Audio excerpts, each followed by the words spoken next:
Now you can get the best regional sports coverage with Metro Sports on Time Warner Cable Channel 232. With Metro Sports, you'll get Husker sports from volleyball to basketball. Also, coverage of the Big 12 teams and their games. Metro Sports will bring you the latest from Royal Spring Training and all the offseason moves the Chiefs make.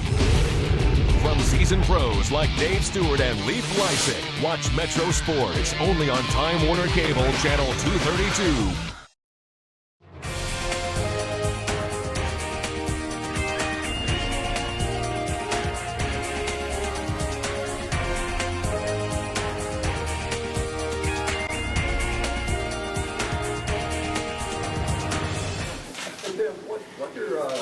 The most visible difference is going to be between your offense and what we saw a year ago? Most visible differences in our offense? Boy, it's hard to say. I haven't even got a chance to really get out there yet. We're still going to try to maintain the culture that Bo's trying to instill. We want our kids to be physical and play tough. We want to play fast. And we want to play with a lot of confidence. So I think those are the underlying characteristics I'm going to look for and trying to build on our guys. So however that takes shape and form, we'll kind of see as that develops. Coach, Paulini talked about simplifying the offense. Can you talk about how you're going to do that? Yeah, we tried to reduce some of the verbiage in there and trying to maybe simplify some of the schemes as well for the guys, and trying to make maybe a little more sense, a little bit more. My philosophy is I want our players to understand our offense and to run our offense. I don't want them to run plays. So I think that they need to know why I'm doing what I'm doing and what they're doing and how it fits. And I think if they can understand that, and then when teams try to change during the course of a game or we have to make adjustments, and it is simple and the verbiage is small, we're going to be able to communicate and then get to the next thing to attack the defense. Taylor Martinez started 12 games last year at quarterback. I mean, where is he at with a new system and a new offensive coordinator? I think he's doing well. I mean, I think all the guys seem to be very, very excited. I'm pleased with the coaches; they're excited and digging in, rolling up our sleeves and going. I mean, it's a very exciting time for me. But then on the same token, in 5 days we got to go against two of the brightest defensive minds with the best defense they've had in 4 years. So I can't be feeling all that good yet. How do you feel about this stepping into that offensive coordinator role, knowing you've seen how there's all these armchair quarterbacks and you're going to get analyzed like nobody's business? I mean, how do you feel about the role you're coming into? Well, I don't know. All I can say is, Bo and Carl, and I'm from Youngstown too, so we'll see how that pans out. How important is it to establish depth at that quarterback position with guys with similar skill set between Carnes and I don't know what term that's directions, obviously young? Yeah, I mean, no doubt we have to establish depth there, but I think everywhere really. And I'm hoping the offense is flexible enough to fit the needs of those guys and the strength of those guys. So whatever they do well, we'll do.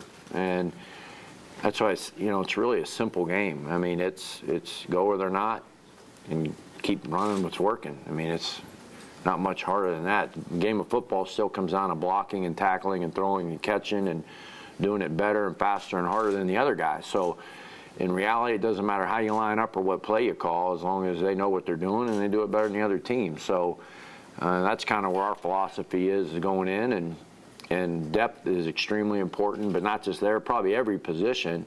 But we're going to do what our guys can do and do best, and let it turn them loose and let them go. Tim, are the pieces there to do exactly what you want from the start, or is there an evolution that goes along with this? Well, the biggest thing right now we're probably running into is kind of deprogramming them, and that's in a lot of different areas, and I don't want to get into a whole lot of detail with that, but just kind of changing their thought process and even verbiage. Well, this used to be called this, now it's called this. So just some of those types of things are things that we're going through. So it's hard to say the pieces yet, because we're crawling right now. We're not even close to where we'll be. And I know there's going to be growing pains. We're going to go through spring and And, you know, I just talked to my coaches today, and one thing on offense we talked about, we can't forget what's important. You know, the main thing, we got to keep the main thing, which is still these kids. And we got to play Nebraska football. We got to be fast and physical and aggressive, and because that's how you win. That's how you win games. You don't win games with plays. You win them with players. So that's what we're focusing on. And we realize this system, it may take a couple days, it may take a week to get everything down and where the kids can function like the back of their hand, knowing it. But you know, we're okay with that. Who are the major influences that have helped you kind of derive your offensive system? You know, I've picked up pieces everywhere, believe it or not. I mean, defensively probably as much or more so than offensively. I think the best offensive minds come from defensive coaches because they know what hurts them. And, you know, obviously growing up and playing at Cardinal Mooney was a big influence in terms of how the game's expected to be played and about winning. And I think just throughout learning from different people. I mean, all from high school coaches to college coaches to watching games growing up as a kid. I mean, I've picked plays off Monday Night Football and drew them up off the, you know, VCR and ran them. So, I mean, it just comes from everywhere a little bit. Hey, Tim, one of the sore spots from last year obviously was turnovers. Without beating that thing to death and getting it into their heads, what can you do over the spring to work on that?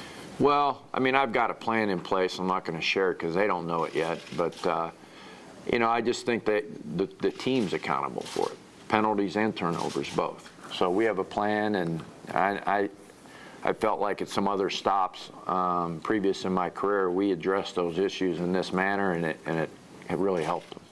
So was that a technique? I mean, I don't want you to know what you're doing, but was that a kind of a technique issue, or? Not really. No? No. It's kind of a fear issue. You said that you want your guys to make sure that they understand the offense, not just run plays without a full understanding. Was that an issue? Did you think that the kids last year didn't really understand the offense? They were just going through the motion of running the play? No, I just felt like in some systems, there's some verbiage and sometimes there's wording, and the players kind of memorize, oh, you know, this is what I'm supposed to do because of this type thing. And I don't want to get into too much detail about that because that was last year, but everybody was kind of, you know, to some degree, in some of the verbiage and terminology that's used in that system is they tell everybody what to do. And so that's what they do. Since you worked on the staff last year, there might be those that would say, well, you worked under Watson. Did you not have his ear? Did you recognize some of the problems? Well, I mean, you do, but those conversations and the things that happen between an offensive staff last year kind of with them. I mean, obviously, when you walk out of the room, you go to war and believe in and what the guy in charge is in charge for. And that's why he's in charge. And I believe that we had the kids' best interests at heart, and we're trying to do the things for them to give them success. And we have to work on our communication, our adjustments. Those things became some issues when teams changed. What's Ron Brown going to bring to that running back position? Well, you know, the thing, and you might have heard before, is, you know, with Rex, obviously he's the veteran player in that running back room, but there's 3 young guys coming in.